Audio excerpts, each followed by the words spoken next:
అధ్యాయము 9వ వచనములో ఆయన నీతిమంతుడుగా రక్షణ గలవాడుగా దీనుడై గాడిదను గాడిద పిల్లను ఎక్కి నీ వద్దకు వచ్చుచున్నాడని రాయబడుచుంది. యేసు ప్రభు పుట్టక మునుపు 500 సంవత్సరాల క్రితము జకరియా ప్రవక్త ద్వారా చేయబడిన వాగ్దానం. ఆయన యెరూషలేమునకు ప్రయాణమై వస్తున్నట్లుగా ఆయన ఆ యొక్క యెరూషలేమునకు రాబోచున్నాడు అనే యొక్క వర్తమానము అనేది ముందుగానే యేసుప్రభు జన్మించక ముందే జకరియా ప్రవక్త ద్వారా చెప్పబడింది. ఇక్కడ రాయబడుచుంది, సియోను నివాసులారా బహుగా సంతోషించుడి, యెరూషలేము నివాసులారా ఉల్లాసముగా ఉండుడి. నీ రాజు నీతిపరుడును రక్షణ గలవాడును దీనుడై.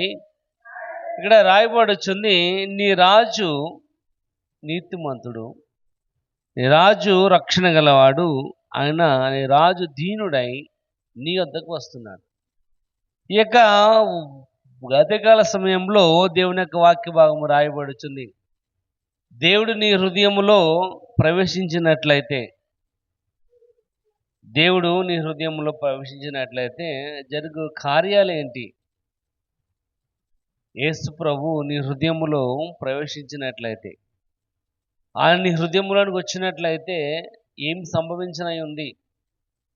ఇక్కడ రాయబడుచుంది, యేసు ప్రభు పుట్టక మునిపే జకరియా ప్రవక్త ద్వారా చెప్పిన యొక్క లేఖనము తెలియజేస్తుంది. ఆయన దీనుడై, ఆయన గాడిదను గాడిద పిల్లను ఎక్కి నీ వద్దకు వస్తున్నాడు. ఈ ఉదయకాల సమయంలో ఆయన నీ దగ్గరికి వస్తున్నాడు. నీ దగ్గరికి వస్తున్నట్లయితే ఆయన చేసే కార్యాలేంటి? దేవుడైన యెహోవా మన దగ్గరికి వచ్చినట్లయితే, తండ్రి అయిన దేవుడు మన దగ్గరికి వచ్చినట్లయితే జరిగే కార్యాలేంటి? ఏ కార్యాలు ఆయన చేయబోతాడు? దేని గురించి ఆ లేఖనములు అనేవి రాయబడుతున్నాయి. ఒకసారి మనం ఆలోచన చేసినట్లయితే ఆ 9వ వచనము ప్రారంభంలోనే రాయబడుచుంది, సియోను నివాసులారా బహుగా సంతోషించుడి. సియోను నివాసులారా బహుగా సంతోషించుడి. తర్వాత మాట రాయబడుచుంది, ఉల్లాసముగా ఉండుడి అని. ఇక్కడ ఆయన నీ హృదయమునకు నీ హృదయములోనికి వచ్చినట్లయితే, ఆయన నీ హృదయములో ప్రవేశించినట్లయితే ఆయన చేసే కార్యాలు ఏంటంటే నీకు సంతోషమును ఉల్లాసమును అనుగ్రహించేవాడుగా ఉన్నాడు. నీ యొక్క జీవితంలో సంతోషమును ఉల్లాసమును ఇక్కడ అంటున్నాడు, సియోను నివాసులారా బహుగా సంతోషించుడి. ఇది సంతోషకరమైనది. ఎందుకంటే దేవుని యొక్క వాక్య భాగం రాయబడుచుంది. లూకాసు సువార్త చూద్దాం, 2వ అధ్యాయము 10వ వచనం. లూకాసు సువార్త 2వ అధ్యాయం 10వ వచనం. అయితే ఆ దూత, భయపడకుడి, ఇదిగో ప్రజలందరికీ కలగబోవు మహా సంతోషకరమైన సువర్తమానం. ఇక్కడ రాయబడుచుంది, ఎప్పుడైతే యేసు ప్రభు జన్మించాడో ఆ దూత గొల్లలతో చెప్తున్న మాట, ప్రజలందరికీ కలగబోవు మహా సంతోషకరమైన శుభవర్తమానం. కాబట్టి ఆయన జన్మించడము సంతోషం, మహా సంతోషం. ఇక్కడ కూడా అదే మాట రాయబడుతుంది, సియోను నివాసులారా బహుగా సంతోషించుడి, ఉల్లాసముగా ఉండుడి. ఎందుకంటే ఆయన మన యొక్క హృదయంలోనికి వచ్చినట్లయితే, ఆయన నీ హృదయంలోనికి వచ్చినట్లయితే మొదట ఆయన చేసే కార్యం ఏంటంటే సంతోషం. చూడండి, పౌలు అంటున్నాడు ఫిలిప్పీయులకు రాసిన పత్రిక, ఒకసారి చూద్దాం, 4వ అధ్యాయము 4వ వచనం. ఫిలిప్పీయులకు రాసిన పత్రిక 4వ అధ్యాయం 4వ వచనం. ఎల్లప్పుడూ ప్రభునందు ఆనందించుడి, మరలా చెప్పుచున్నాను ఆనందించుడి. పౌలు అంటున్నాడు ఎల్లప్పుడూ ఆనందించాలి. ఎందుకంటే ఆయన దీనుడిగా, ఆయన రక్షకుడిగా, ఆయన తను తాను తగ్గించుకుని తనకు ఉండవలసిన భాగ్యం అయినప్పటికీ ఫిలిప్పీయుల రాసిన పత్రిక రాయబడుచున్నాడు, తండ్రితో ఉండుట ఆయనకు ఉండవలసిన బాధ్యత, ఆయన గొప్పతనం అయినప్పటికీ ఆయన దీనుడిగా తగ్గించుకుని నీకోసం ఒక సామాన్య మానవునికి లోకములో జన్మించాడు గనుక మనం ఏం చేయాలంటే ఆనందించాలి. ఇక్కడ ఆయన నీ హృదయంలోకి రావటం వల్ల ఆయన చేసే కార్యం ఏంటంటే నీకు సంతోషమును అనుగ్రహించేవాడుగా ఉన్నాడు. ఇక్కడ ఆయన మన యొక్క జీవితమునకు సంతోషాన్నిచ్చేవాడుగా ఉన్నాడు కనుక మనం ఏం చేయాలంటే ఏం చేయాలి? సంతోషం కలిగిన వారికి ఉండాలి. కానీ మనం ఎలాగుంటున్నామంటే ఇప్పుడు ఏదో పొగుచ్చుకున్న వాళ్ళలాగా, ఏదో నష్టపోయిన వారిలాగా మనం కనబడుతూ ఉంటాం. దేవుని యొక్క వాక్య భాగం రాయబడి వచ్చింది, ప్రభునందు మనము ఆనందించే వారికి ఉండాలి. నేను ఆయన రావటముతోనే, ఆయన పుట్టుకతోనే లోకమున గొప్ప సంతోషం అన్నది కలిగింది కనుక ఇదిగో ప్రజలందరికీ కలగబోవు మహా సంతోషకరమైన దినం. కాబట్టి ఆయన పుట్టడమే సంతోషం. కాబట్టి ఆయనను ఆశ్రయిస్తున్నాం మనము. ఆయన మన హృదయములు ఉండాలని ఆశపడే మనము కూడా ప్రభునందు మనము ఆనందించే వారికి ఉండాలి కనుక పౌలు అంటున్నాడు, ఇదిగో ఎల్లప్పుడూ ప్రభునందు ఆనందించు. మరలా చెబుతున్నాను, మీరు ఆనందంగా ఉండాలి. ఎందుకంటే నీ హృదయములో ఆనందాన్ని కలుగు చేయడానికి కోసము ఆయన ఒక సామాన్య మానవునికి లోకంలో జన్మించాడు కనుక ఇక్కడ చూడొకసారి చూద్దాం. ఫిలిప్పీయుల రాసిన పత్రిక ఒకసారి చూద్దాం. ఫిలిప్పీయుల రాసిన పత్రిక ఒకసారి చూద్దాం. 2వ అధ్యాయం. ఫిలిప్పీయుల రాసిన పత్రిక 2వ అధ్యాయం 5వ వచనాలు. క్రీస్తు యేసును కలిగిన ఈ మనస్సును మీరును కలిగి ఉండుడి.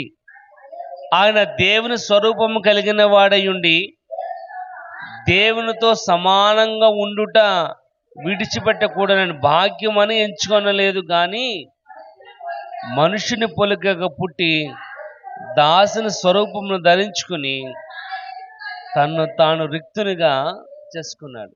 రాయబడి వచ్చింది, ఆయన దేవుని స్వరూపము కలిగిన వాడయుండి దేవునితో సమానంగా ఉండుట విడిచిపెట్టకూడదని భాగ్యమని ఎంచుకొనలేదు, కానీ ఒక సామాన్య మానవునిగా నీ కోసం ఈ లోకంలో జన్మించాడు గనక అది మహా సంతోషకరమైన దినం.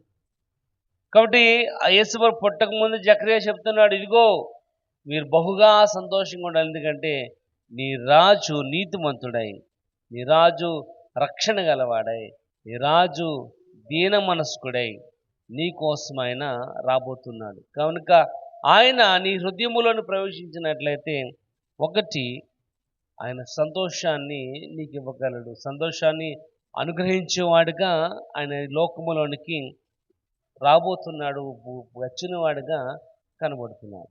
రెండవది మనం చూద్దాము. గలతీయులకు రాసిన పత్రిక 3వ అధ్యాయం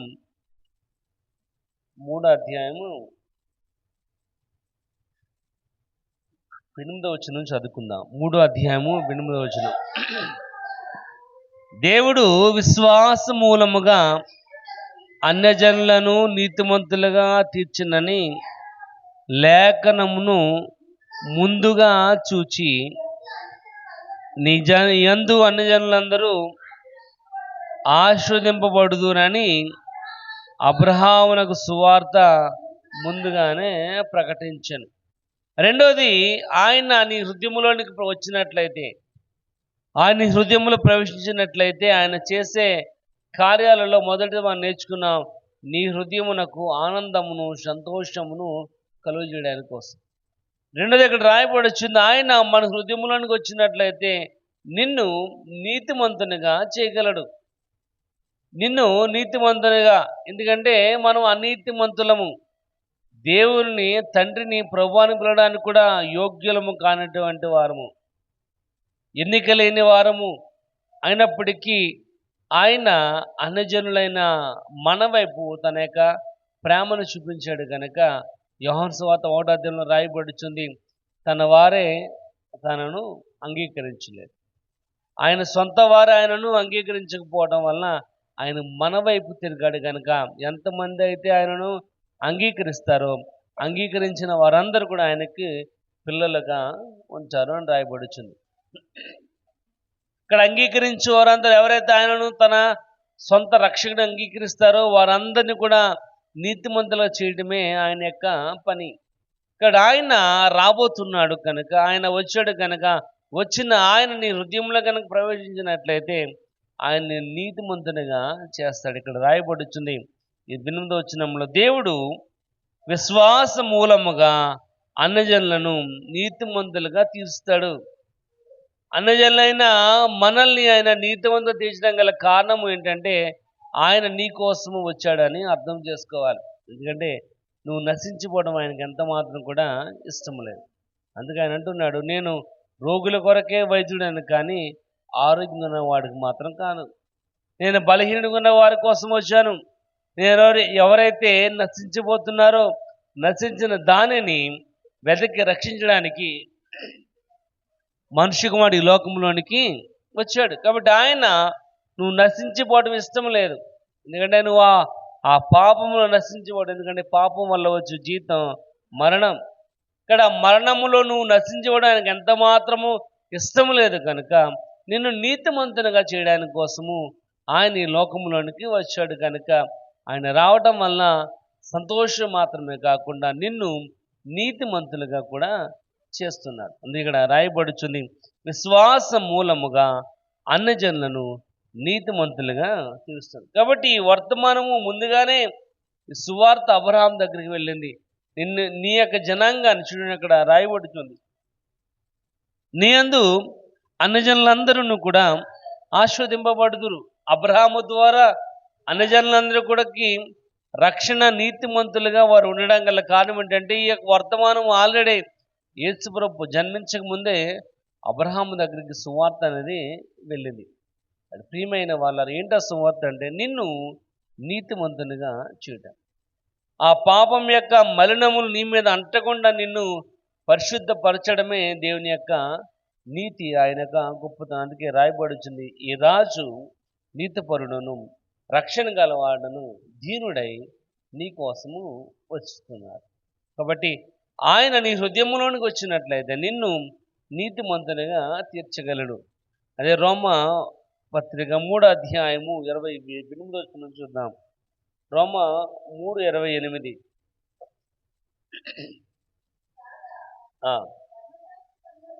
కాగా ధర్మశాస్త్ర సంబంధమైన క్రియలు లేకుండా విశ్వాస మూలముననే మనుషులు నీతిమంతులుగా తీర్చబడుతున్నారు. ఏంటంటే ధర్మశాస్త్రం వలన కాదు, మనం నీతిమంతులుగా ఉండాలంటే ధర్మశాస్త్రం వల్ల కాదు.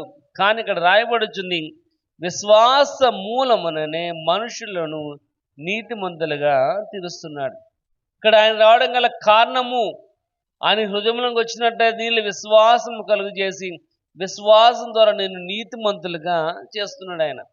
అంటే యేసు ప్రభుని నువ్వు రక్షకునిగా అంగీకరించడమే. అందుకే దావీదు పట్టణం మందు నేడు రక్షకుడు మీ కొరకు పుట్టి ఉన్నాడు. ఈయన రక్షకుడు సామాన్యమైన వాడు కాదు, నేను రక్షించేవాడు. నీ యొక్క పాప జీవితములో నుండి నేను రక్షించి నీతిమంతునిగా చేయడమే ఆయన యొక్క ముఖ్యమైన ఉద్దేశము. కనుక వాక్య భాగం రాయబడుచుంది, దేవుడు నీ హృదయంలో కనుక ప్రవేశించినట్లయితే నేను నీతిమంతునిగా మారుస్తాడు, నేను నీతిమంతునిగా చేయగలడు. అది ఆయన యొక్క కాన్సెప్ట్, ఉద్దేశము. అందుకే రాయబడుచుంది, కాగా ధర్మశాస్త్ర సంబంధమైన క్రియలు లేకుండా విశ్వాస మూలముననే మనుషులు నీతిమంతులుగా విశ్వాస మూలముననే నీతిమంతులుగా. కాబట్టి ధర్మశాస్త్రం వలన కాదు. ధర్మశాస్త్రం ఏంటంటే మనకు పెద్ద బాల శిక్ష, ఏ విధంగా ఉండాలి, ఏ విధంగా ఉండకూడదు, నిజాన్ని అబద్ధాన్ని, సత్యాన్ని అసత్యాన్ని తెలియజేసేది ధర్మశాస్త్రం. దాన్ని మనం ఫాలో అవ్వడం వల్ల మనం నీతిమంతులుగా తీర్చబడడం, కానీ దేవుని విశ్వాసం ఉంచడం వల్ల మనం నీతిమంతులుగా తీర్చబడతామని వాక్యభాగం రాయబడుతుంది. చూడండి, గలతీ రాసిన పత్రిక 3వ అధ్యాయం 22వ వచనం కూడా ఒకసారి చూద్దాం. గలతీ 3:22. యేసుక్రీస్తునందలి విశ్వాస మూలముగా కలిగిన వాగ్దానము విశ్వసించిన వారికి అనుగ్రహింపబడినట్లు ఈ లేఖనము అందరినీ పాపములో బంధించెను. ఇక్కడ రాయబడుచుంది, యేసుక్రీస్తునందు విశ్వాస మూలముగా కలిగిన వాగ్దానము విశ్వసించిన వారికి అనుగ్రహింపబడినట్లుగా ఈ లేఖనం ఏం చేస్తుందంటే అందరినీ పాపములో బంధిస్తుంది. కాబట్టి అందరిని కూడా పాపములో బంధించబడిన వారిగా ఉన్నాం. పాపములో నుండి మనం విడుదల చెందిన వారిగా ఉండాలి అంటే యేసు ప్రభుని నీ హృదయంలోనికి ఆహ్వానించాలి. ఆయన నీ హృదయంలోనికి ఆహ్వానించినట్లయితే ఇక్కడ రాయబడుచుంది, అందరి విశ్వాసము, యేసుక్రీస్తు అందరి విశ్వాసం ద్వారానే నేను నీతిమంతులుగా తీర్చబడుతున్నావు.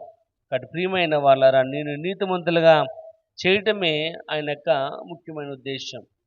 ఇక్కడ నువ్వు నీతిమంతునిగా ఉండాలి అంటే ఆ నీతిమంతునిగా ఉన్న ఆయనను నీ హృదయంలోనికి ఆహ్వానించాలి. కనుక ఇక్కడ రాయబడుచుంది, దేవుడు నీ హృదయంలో కనుక ప్రవేశించినట్లయితే నేను నీతిమంతునిగా చేయగలడు. కాబట్టి ప్రియమైన వాళ్ళరా, నీతిమంతునిగా చేయబడాలి అంటే చూడండి, యోహాను సువార్త 5వ అధ్యాయము 39వ వచనం చూద్దాం. యోహాను సువార్త 5వ అధ్యాయం 39వ వచనం. నేను చెప్పినవన్నీ సాక్ష్యం ఇచ్చిన 39వ వచనం. లేఖనముల యందు నీకు నిత్య జీవం కలదని తలంచుచు వాటిని పరిశోధించును. ఇక్కడ రాయబడుచుంది, లేఖనముల యందు మీకు నిత్య జీవము కలదు. దేని యందు? లేఖనముల, దేవుని యొక్క వాక్యమందు మనకు నిత్య జీవాన్ని కలిగిన వారిగా ఉన్నాం. ఇక్కడ దేవుని యొక్క వాక్యాన్ని మనం ఏం చేయాలంటే పరిశీలన చేయాలి. దేవుని యొక్క వాక్యాన్ని పరిశోధించాలి. ఆ యొక్క ఫుట్నోట్లో రాయబడుచుంది పరిశోధించాలి అని. ఇక్కడ ప్రియమైన వాళ్ళరా, ఆయన లేఖనము వలన మనకి నిత్య జీవం కలుగుతుంది కనుక ఆ లేఖనం వలన మనం నీతిమంతులుగా ఉండబడుతున్నాం. ఆయన లేఖనముల వలన మన పాపం ఏంటో, మనం ఏం చేయవలసిన వారిగా ఉన్నామో తెలియజేస్తున్నాడు. కనుక ఆ లేఖనములను మనము పరిశోధించి పరిశీలన చేసేవారిగా ఉండాలి. ఇక్కడ ప్రియమైన వాళ్ళరా, ఇక్కడ జకర్యా గ్రంథంలో చెప్పబడినట్లుగా నీ రాజు నీతిమంతుడును రక్షకుడునై దీనుడిగా గాడిద మేకి నీ దగ్గరికి వస్తున్నాడు. వచ్చిన ఆయన నీ హృదయంలోనికి ఆహ్వానించినట్లయితే ఒకటి, నీ హృదయంలో సంతోషాన్ని ఆనందాన్ని కలుగు చేయగలిగాడు. రెండోది రాయబడుచుంది, నిన్ను నీతిమంతునిగా చేయగలదు. ఎందుకంటే మనము పుట్టుకతోనే అనీతిమంతులము. మన పుట్టుకతోనే పాపముతో పుట్టిన వారము. 51వ కీర్తన రాయబడుచుంది, పాపంలో నేను పుట్టిన వాడను, పాపంలో ఉన్న తల్లి గర్భమున ధరించింది. కాబట్టి మన జన్మతః పాపం మన మీద ఉంది కనుక ఆ పాపములో మనం నీతిమంతులుగా ఉండాలి అంటే, నీతిమంతుని యొక్క జీవితంలోనికి మనము రావాల్సిన వారిగా ఉన్నామంటే యేసు ప్రభుని మన సొంత రక్షకునిగా అంగీకరించాలి. ఆయన రాబోతున్నాడు, ఆయన వచ్చాడు కనుక వచ్చిన ఆయనను మన హృదయంలోనికి ఆహ్వానించినట్లయితే మన హృదయమునకు సంతోషము. రెండోది రాయబడుచుంది, మనం నీతిమంతులుగా తీర్చబడుతున్నాం. మూడోది కూడా ఏంటో మనం చూద్దాం. అది జకర్యా గ్రంథము 9వ అధ్యాయము 10వ వచనం చూద్దాం.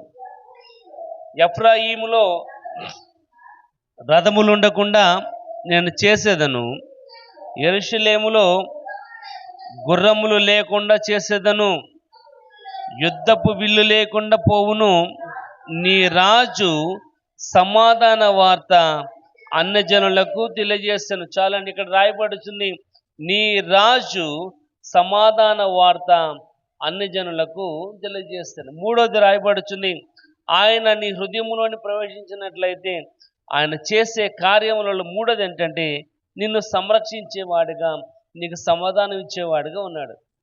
నిన్ను సంరక్షించేవాడిగా. అందుకే 2వ అధ్యాయము 10వ వచనం రాయబడుతుంది, దావీదు పట్టణం మందు నేడు రక్షకుడు మీ కొరకు పుట్టి ఉన్నాడు. ఆయన రక్షకుడు పుట్టిన వాడిని మనం విశ్వాసం వచ్చినట్లయితే ఆ రక్షణ కూడా నీకు కలుగజేసేవాడుగా ఉన్నాడు. యెషయా గ్రంథము 9వ అధ్యాయము 6వ వచనం రాయబడుచుంది, ఎలా అనగా మనకు శిశువు పుట్టెను, మన కుమారుడు అనుగ్రహించబడాను,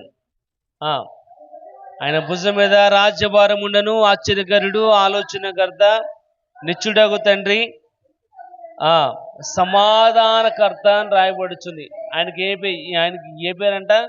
నిత్యుడగు తండ్రి, సమాధానకర్త, అధిపతి అని అతనికి పేరు పెట్టబడింది. కాబట్టి ఆయన నీ హృదయంలోనికి రావటం ద్వారా, ఆయన హృదయంలో ప్రవేశించడం ద్వారా ఆయన చేసే కార్యం ఏంటంటే నిన్ను సంరక్షించేవాడిగా, నీకు సమాధానం ఇచ్చేవాడిగా. ఎందుకంటే ఆయన గొప్ప ఆదరణ మాత్రమే మన యొక్క జీవితంలో సమాధానము కలుగజేస్తుంది. ఇక్కడ ఇంకెవరు కూడా అటువంటి యొక్క సమాధానం ఇవ్వలేరు. ఎందుకంటే మనుషుల సహాయం వ్యర్థం. రాజులు నమ్ముకొనుట కంటే యెహోవాను నమ్ముకొనుట మేలు. కాబట్టి మన యొక్క జీవితంలో మన సమాధానం కలిగిన వారిగా, సంరక్షణ కలిగిన వారిగా, అంటే మనకి ఎన్ని ఉన్నప్పటికీ, ఎంత సెక్యూరిటీ ఉన్నప్పటికీ, జెడ్ కేటగిరీ సెక్యూరిటీ మనకు ఉన్నప్పటికీ, ఆయన గనక కాపాడకపోయినట్లయితే, ఆయన గనక మనం సంరక్షించకపోయినట్లయితే ఏమి కూడా పనిచేయవు. ప్రియమైన వాళ్ళరా, దేవుని యొక్క వాక్య భాగము రాయబడుచున్నట్లుగా ఆయన నీ హృదయంలోనికి ప్రవేశించినట్లయితే, ఆయన హృదయంలోనికి వచ్చినట్లయితే నిన్ను సంరక్షించి నీకు సమాధానము దయచేసేవాడు ఉన్నాడు. కనుక ఇక్కడ రాయబడుచుంది, నీ రాజు సమాధాన వార్త అన్ని జనులకు తెలుస్తుంది. నీ రాజు తెచ్చే ఇక సమాధాన వార్త అన్ని జనులకు వెళ్ళడం గల కారణం ఏంటంటే ప్రతి వారిని కూడా ఆయన సంరక్షించేవాడిగా, ప్రతి వారికి కూడా ఆయన సమాధానం ఇచ్చేవాడిగా ఉన్నాడు. అందుకే తనని ఎందరు అంగీకరిస్తురు అని రాయబడుచుంది. చూడండి ఒకసారి యోహాను సువార్త చూద్దాం, 1వ అధ్యాయం. యోహాను సువార్త 1వ అధ్యాయం 12వ వచనం. తను ఎందరు అంగీకరించుదురో వారందరికీ, అనగా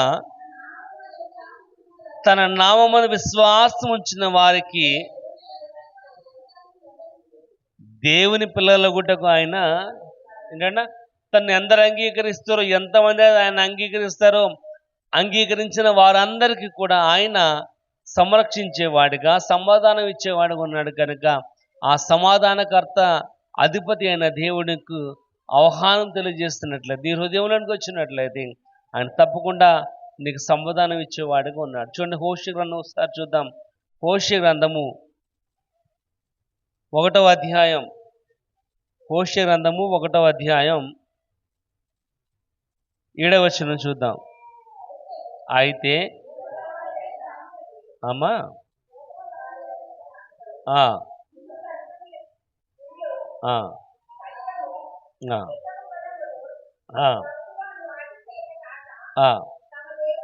తమ దేవుడైన యెహోవా చేతనే వారిని, ఇక్కడ రాయబడుచుంది, యోధా వారి ఎడల జాలిపడి విల్లు, ఖడ్గము, యుద్ధము, గుర్రములు, రౌతులు అని వాటి చేత కాక నీ దేవుడైన యెహోవా చేతనే రక్షణ. ఇక్కడ రాయబడుచుంది, రక్షణ కలగడానికి, ఆయన రక్షింపబడడానికి గల కారణం ఇక్కడ రాయబడుచుంది. జాలిపడటం వల్ల కాదు, విల్లు వల్ల కాదు, ఖడ్గం వల్ల, యుద్ధం వల్ల, గుర్రముల వల్ల, రౌతుల వల్ల మాత్రం కాదు, కానీ నీ దేవుడైన యెహోవా చేతనే వారిని రక్షించును అని రాయబడుచుంది. కాబట్టి మన యొక్క ఎన్ని ఉన్నప్పటికీ, మన దగ్గర ఎంత సర్వంగ కవచాల్ని, ఎంత యుద్ధానికి ఉపయోగపడే యొక్క కత్తులని, డాలుల్ని మనము ధరించినప్పటికీ, మనం రక్షింపబడాలి అంటే యెహోవా మాత్రమే, ఆయన వల్ల మాత్రమే తప్ప వేరొక మార్గం అనేది లేదు. అందుకే తండ్రి దగ్గరికి చేరాలంటే యేసుక్రీస్తు వల్ల తప్పే మనం డైరెక్ట్గా వెళ్ళడానికి అవకాశం అనేది లేదు. ఆయన మనకి మధ్యవర్తిగా, మన కోసం విచారణ చేసేవాడుగా ఉన్నాడు. ఇక్కడ ప్రియమైన వాళ్ళు, ఇక్కడ రాయబడుచుంది, జాలిపడి విల్లు, ఖడ్గము, యుద్ధము, గుర్రములు, రౌతులు అని వాటి చేత కాక తమ దేవుడైన యెహోవా చేతనే వారిని రక్షించును. కాబట్టి ఎన్ని యుద్ధ సామాగ్రి ఉన్నప్పటికీ దేవుని యొక్క వాక్య భాగం సెలవిస్తుంది, మనం రక్షింపబడాలి అంటే ఒకే ఒక మార్గము, అది యెహోవా దేవుడు. కాబట్టి ఆయనను మనం నమ్ముకున్నట్లయితే దేవుని యొక్క వాక్య భాగం సెలవిస్తుంది, ఆయన నేను సంరక్షిస్తాడు, నీకు సమాధానం ఇచ్చేవాడుగా ఉన్నాడు. ప్రియమైన వాళ్ళారా, 3వది, నీ దేవుడైన యెహోవా నీ హృదయంలోనికి ఆహ్వానించినట్లయితే ఆయన చేసే పని ఏంటంటే నిన్ను సంరక్షించి నీకు సమాధానము ఇచ్చేవాడు ఉన్నాడు. ప్రియమైన వాళ్ళారా, ఒకసారి చూడండి యెషయా గ్రంథము, ఒకసారి చూద్దాం. యెషయా గ్రంథము 60వ అధ్యాయము. యెషయా గ్రంథము 60 అధ్యాయము 12వ వచనం ఒకసారి చూద్దాం. 60:12. ఆ,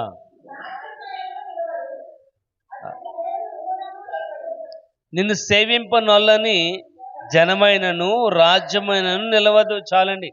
ఏంటంట?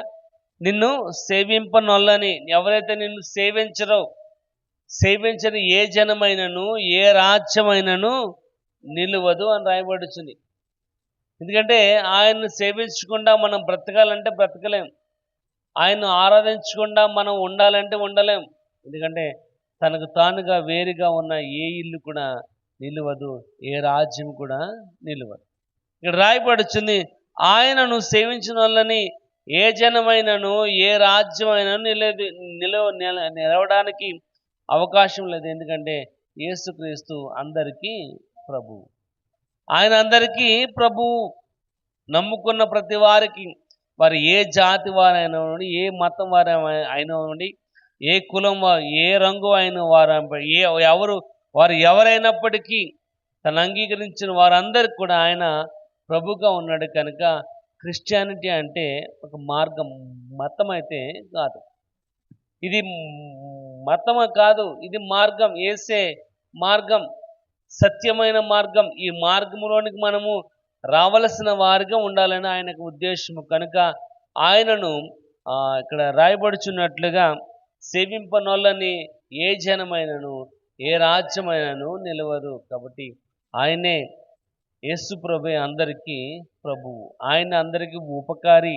ఇక్కడ ప్రియమైన వాళ్ళరా, ఆయన యొక్క జీవితంలో నిన్ను సంరక్షించి నీకు సమాధానం ఇచ్చేవాడుగా ఉన్నాడు.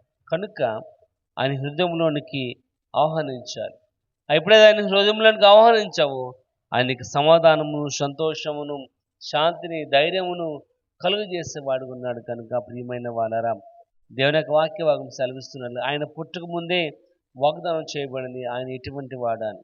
కాబట్టి ఆయన ఈ లోకములోనికి ఒక సామాన్య మానవునిగా నీ కోసము నా కోసం ఆయన లోకంలో జన్మించడు. కనుక దావీదు పట్టణంలో మహా సంతోషము కనబడుతుంది. దావీదు పట్టణము నుండి రక్షకుడు మీ కొరకు కూర్చున్నాడు. ఈయన ప్రభు అయిన క్రీస్తు.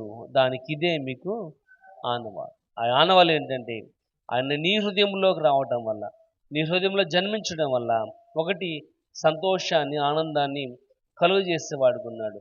రెండోది రాయబడుచు, నిన్ను నీతిమంతునిగా తీరుస్తున్నాడు.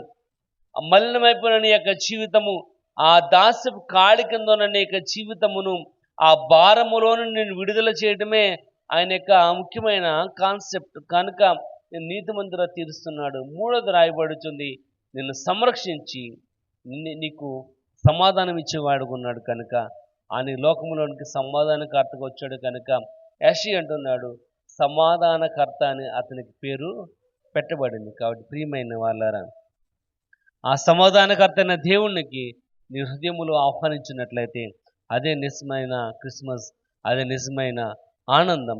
అట్టి ఆనందం దేవుడు మనకు అనుగ్రహించలాగున ప్రార్థన చేద్దాం. దేవుడు కొద్ది మాటలు మన వినికిలో దీవించును గాక.